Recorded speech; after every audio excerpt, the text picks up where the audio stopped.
It's Wednesday, April 21. This is the news on PBCJ. I'm Gabrielle Thompson. 27 Jamaicans who have been stranded in Britain will return home later today, April 21, as permission has been granted for them to land despite the closure of our borders to incoming flights from the United Kingdom. The incoming Boeing 777 aircraft will later on Thursday, April 22, repatriate British nationals and residents to the UK. Due to COVID-19 restrictions, families of arriving passengers are asked not to meet at the airport as the individuals will be housed in a government-managed quarantine facility for 14 days. Easier access to financing, the expansion of existing hotel rooms, resurgent cruise lines, and even the creation of a regional supply hub. These were some of the markers highlighted by Tourism Minister Edmund Bartlett as pathways to recovery of the sector. He was making the opening contribution to the sectoral debate on Tuesday. Our reporter Marlon Samuels was in Parliament and filed this story. Portfolio Minister Ed Bartlett said the island's tourism sector was poised to achieve double-digit growth in 2020. Then came COVID-19. So the effect of the pandemic was felt throughout the economy as tourism's interconnectedness with other industries, including manufacturing, agriculture, entertainment, banking, and utilities, has resulted in wide-scale financial fallout. In light of the challenges, steps were taken to set the industry back on track. The minister said special support was given to small and medium enterprises in the sector. Madam Speaker, we must continue to provide much-needed support to assist our small and medium tourism enterprises within the industry who are reeling from the effects of COVID-19, including our artisans, our craft vendors, our transportation providers, restaurants and eateries, bed and breakfast, and our farmers.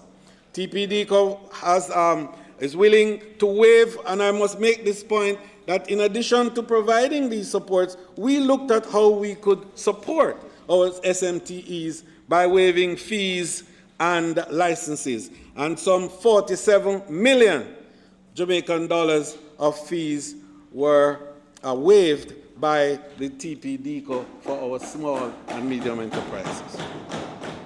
The minister also spoke of an injection of multi-billion-dollar investments in the island's hotel market. No other country in the Caribbean, arguably the Americas, can boast this level of foreign direct investment during a pandemic such as we are in. And we see that as a major vote of confidence in Jamaica. Last week, Wednesday, an investor flew from Spain to have lunch with me to announce that they are going to build 750 new rooms at Richmond in St. Anne.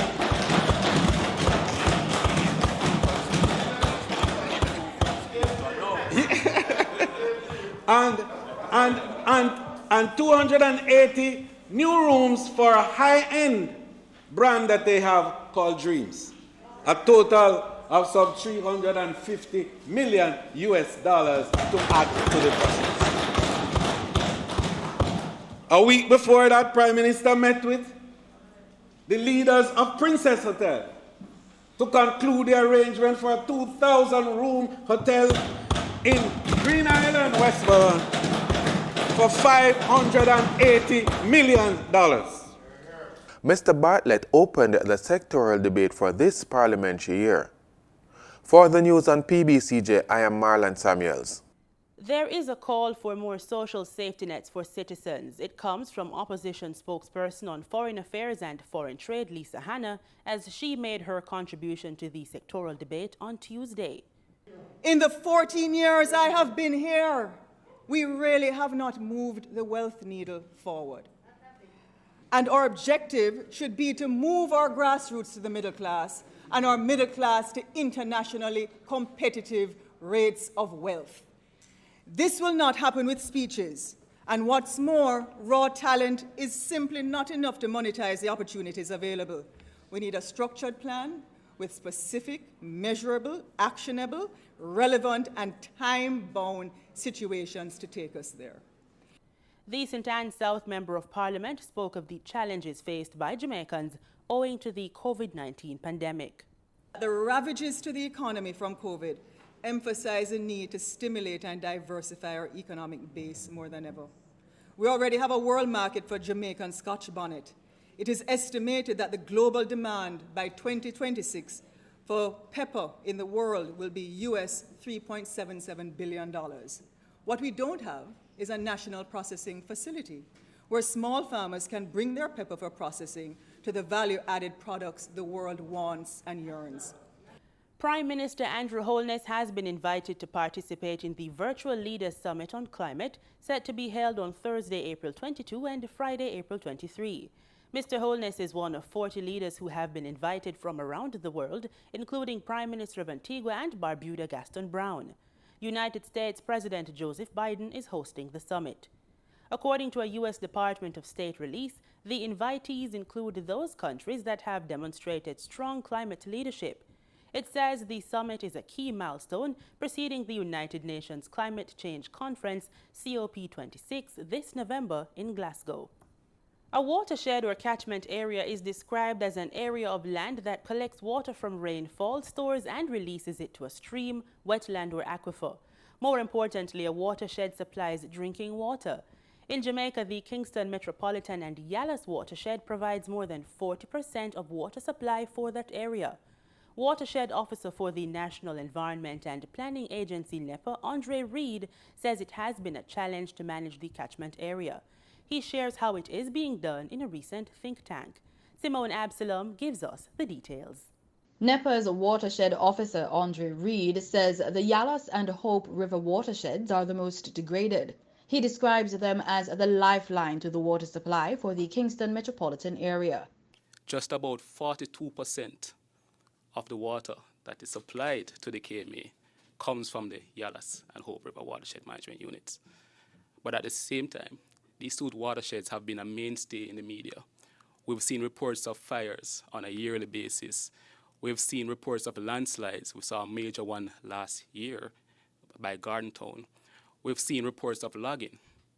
All of these activities impact on the watershed's ability to provide these critical services to the Kingston metropolitan area.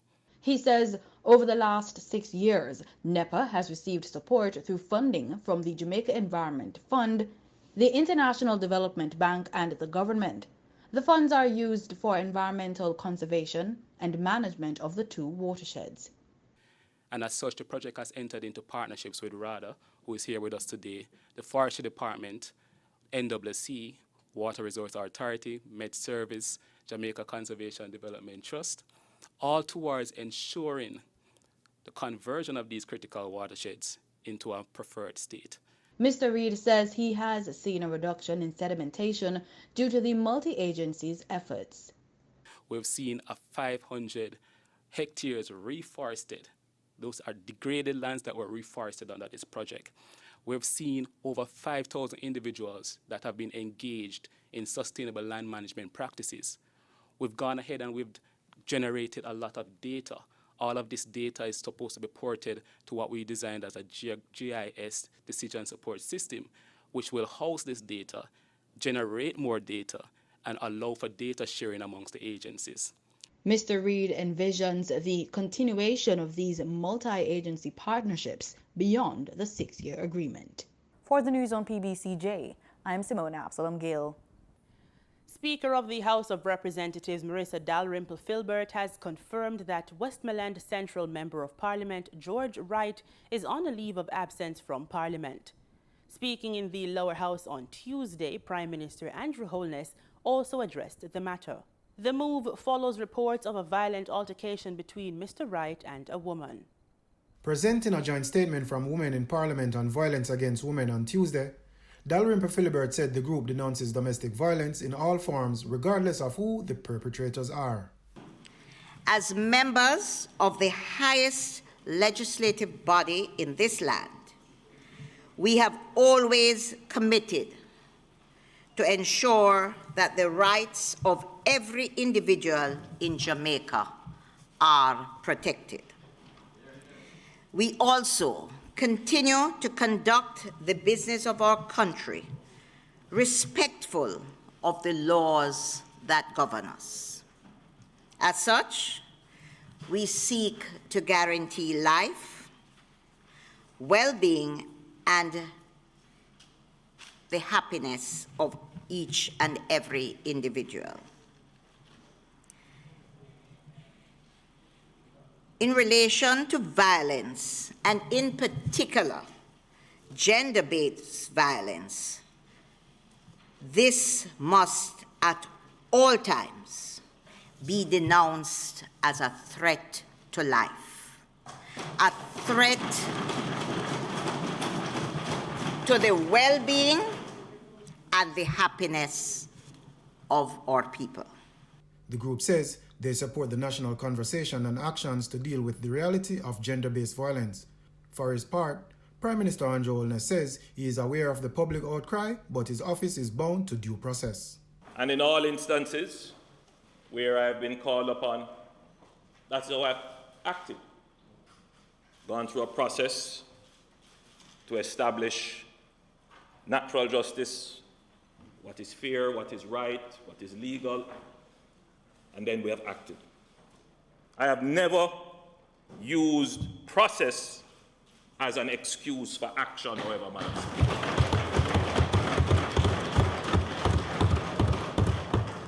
And there is, within this debate, a need for our public, in as much as we are outraged, and in as much as we must express condemnation, and in as much the protests and demonstrations that we are seeing a legitimate part of our democracy in expressing our anger and outrage, at the same time, we cannot escape.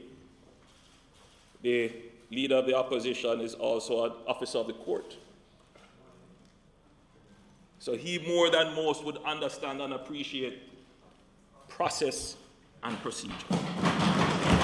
Mr. Holness says gender-based violence has plagued the society for far too long.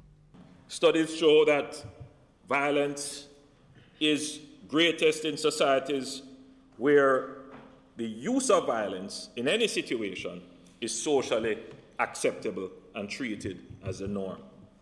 Therefore, in speaking out against violence, we can create a new culture that is intolerant of all forms of violence in our homes, in our institutions, in our workplaces, in our communities, in our music, in our schools, and most certainly in our parliament. He says action will be taken and he is encouraging others to get involved in programs already underway. We have been working to bring an end to gender-based violence through legislative, policy, and programmatic actions that protect victims of violence and bring perpetrators to justice. We are working towards building a culture in which there is no gender-based violence. In December 2017, we launched a 10-year National Strategic Action Plan to eliminate gender-based violence, and in 2018, we launched the first public education campaign titled No Excuse for Abuse.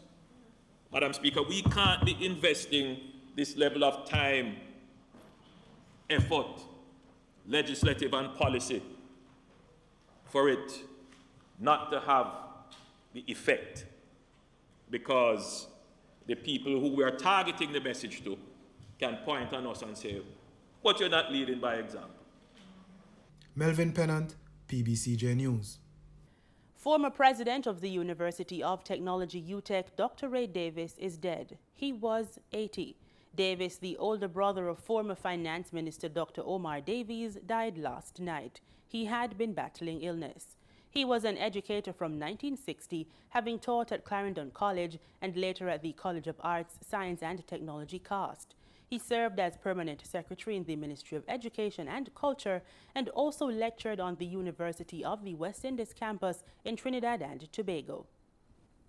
We now bring you up to speed with the latest financial market details in this quick business report.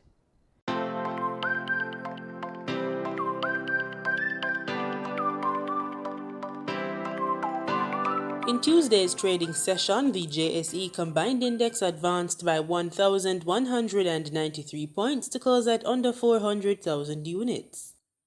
Overall market activity resulted from trading in 92 stocks, of which 32 advanced, 45 declined, and 15 traded firm. The Junior Market Index advanced by 16 points to close at just over 3,000 units. Stocks advanced for Barita Investments Limited, Caribbean Assurance Brokers Limited, and Caribbean Cement Company.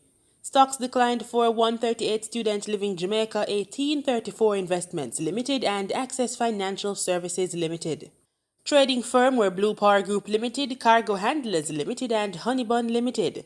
Wigton Wind Farm Limited ordinary shares was the volume leader with 6.9 million units, followed by Caribbean Producers Jamaica Limited with 5.5 million units, and Sagicor Select Funds Limited Manufacturing and Distribution with over 3 million units. In foreign exchange trading for Tuesday, April 20, the US dollar sold for an average $152.96. The Canadian dollar ended trading at $128.13.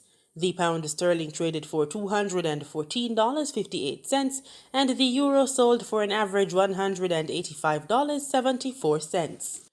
Oil prices fell for a second day on Wednesday, heading for their biggest daily drop in more than 2 weeks and weighed down by concerns that surging COVID-19 cases in India will drive down fuel demand in the world's third biggest oil importer. Brent crude futures declined $1.14 to $65.43 a barrel.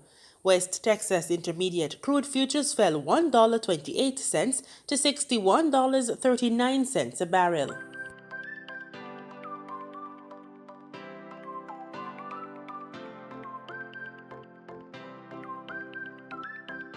Cancer affects over 3,000 Jamaican families per year. In this very informative episode of Living Healthy, Dr. Heather Dawn Lawson-Miles speaks with Yallahs Gordon, Executive Director of the Jamaica Cancer Society, about how the illness can be prevented and effectively treated.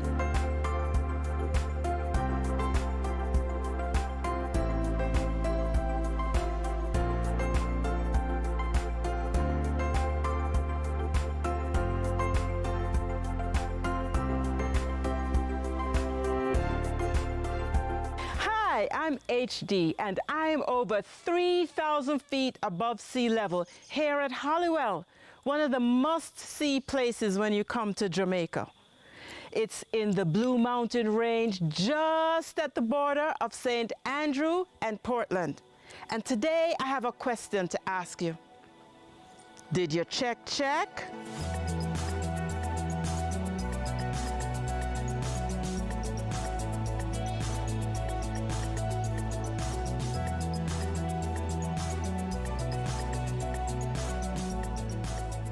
Hi everybody, this is my friend Yallahs Gordon, the Executive Director of the Jamaica Cancer Society. Tell us about cancer in Jamaica. How has it been for you, the Cancer Society, making an impact on, I guess, educating Jamaicans about cancer care? How has that been for you? Well, you know, cancer in Jamaica is a major health challenge for many Jamaican families. The statistics show that over 3,000 Jamaican families are affected by cancer each year. And cancer in and of itself accounts for approximately 24% of all deaths in Jamaica. That is cause for concern. Yes. Now, the Jamaica Cancer Society has been around for 63 years. That's how long we've been around. That's a long time. And public health education is one of our strategic objectives, one of the key ones, might I say.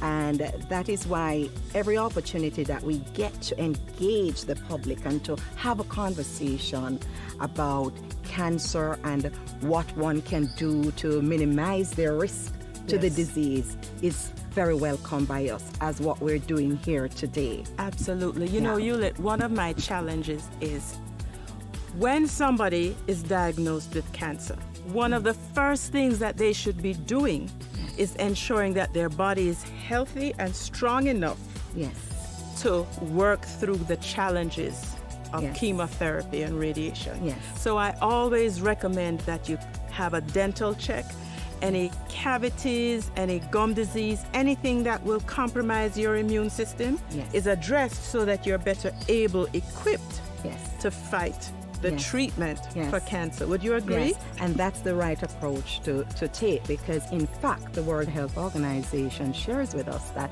approximately 30% of cancers can be prevented simply by engaging in a healthy lifestyle approach. So we know that we're to be eating healthy meals, we know that we're to be physically active, we know that we are to stay away from tobacco and heavy consumption of alcohol, as well as accessing those screening tests. Absolutely. And therein lies the challenge now, because remember, right, and for our listeners, screening is not a tool to find cancer. We're not screening to find cancer. Screening is a preventative tool, right? It is part of the primary strategy for cancer fighting organizations like the Jamaica Cancer Society. So there are some screening guidelines that are in place, certainly for those preventable cancers. So while we're engaging in having healthy meals, being physically active, staying away from tobacco and not consuming high levels of alcohol, we have to also couple or factor in our screening routine. Schedule your screening test. Here's where I'm going to pull you into what we do in the dental office. Yes. Every 6 months, someone comes in for their checkup. We do an oral cancer screening. Oh, wonderful. We check the lymph nodes in the neck. We check the floor of the mouth, the lateral borders of the tongue, the cheeks, the roof of the mouth. And that exam is visual and tactile. We want to see if anything feels or looks different. So that one of the reasons why it's good to stick with a provider is, you know, if I have been treating someone for years and I see something strange, I may not know exactly what it is, but it is going to be something that pops out at me. But even if you don't have the same provider, because you're doing a regular screening, if anything seems untoward, then you get it checked out. Absolutely. And because you're seen every 6 months, you're likely to catch something early. And as you know, the earlier things are detected, the better. Right, and it's no different for oral cancer, because oral cancer can be effectively treated, but it has to be diagnosed early. And this is where the screening opportunities come in, right? And one of the things we have to ensure we're doing is educating persons on the benefits of being screened. Why should you engage in this activity? Because it's not like you're offering free screening now, Heather, you know? And usually the first objection that we hear in our business is that we cannot afford it. We cannot afford it. So cost is a barrier. But we're saying, look at it. How much does it cost to have oral surgery? How much does it cost to access chemo and radiation, Heather? A lot more money than to come and get your routine checks.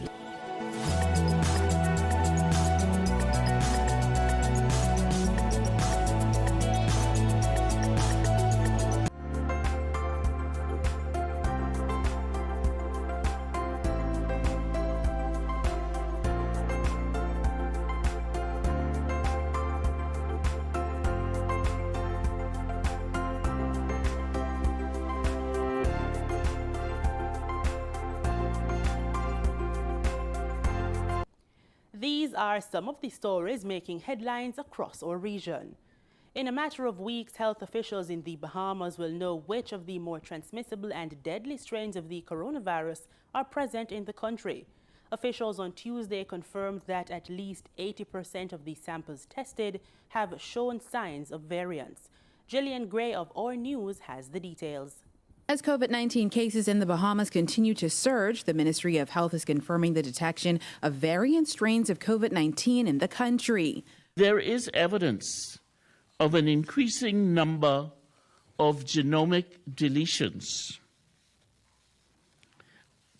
which means that this is indicative of variant strains. There have been 120 positive cases tested for variants over the last 5 weeks. In mid-March, 20% of the samples surveyed showed signs of variants, but 80% of the 44 samples surveyed last week showed variants, a stark increase that officials are concerned about. While the reference lab has only used a screening test to analyze variant genomic sequences consistent with the 3 more deadly variants, they're hoping to find out within the coming weeks exactly which variant is in country. The final confirmation for us will be when we get back the CARFA samples. We sent 10 CARFA samples off at the beginning of March, which happens to be around the time when it appears, based on the trend data, that these variants may have come into the country and kind of expanded. So, but once we get the sequencing data from those 10 samples back, that will tell us, number one, it'll help to confirm our approach internally, although we're pretty confident because it's being used ubiquitously throughout the world. So it will confirm our approach. And secondly, it will also tell us which of the 3 variants of concern is in country, or it might be more than one, who knows. That's important because even though all variants have increased transmissibility, the South African variant has proven to be more resistant to the AstraZeneca vaccine, according to The Guardian. While she says data shows that persons may be at least minimally protected if they get the jab, Dr. Nakia Forbes agrees that the Bahamas must procure other vaccines. We know that the AstraZeneca vaccine is partially effective. It's about 60% effective. But what's important to know is that even though persons can still get mild COVID symptoms because of breakthrough with that variant and that vaccine will still protect from severe cases and hospitalizations and deaths. So there is somewhat of a silver lining in that regard.